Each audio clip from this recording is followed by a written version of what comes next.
tema de screening de senhor de mesa, cada viaja está hallando outra dinâmica, tema aqui um tema que está durando largo, demasiado largo, e está lastra hopi outro coisa e rende não também dentro do processo.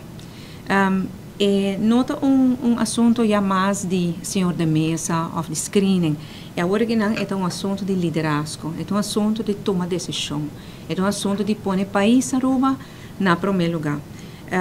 Importante tá, e essa é o que a mim que vociferar, nossa posição como MEPTA, Aruba não por guarda mais.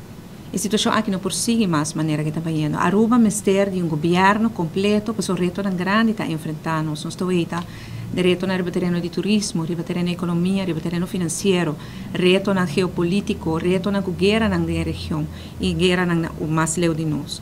Nossa posição está com Aruba não por guarda mais, é área de energia, é área de infraestrutura, mistério de ministro full-time para atender com nós.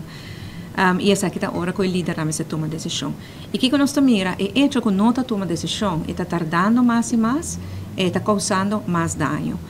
Está guardo pensar que o MEP está contente com a situação assim, que nós está ganhando algo. Não, me quero estar enfático nessa aqui. Partido Movimento Eleitoral do Pueblo e nós votadores, nós está parte de Aruba e Aruba mistério do governo. Nós não está aqui nada para sentir goza com o dolor de gente, nada disso. No momento aqui, nós está conviver com a vítima no processo aqui, mas Aruba, mas está bem no primeiro lugar agora aqui.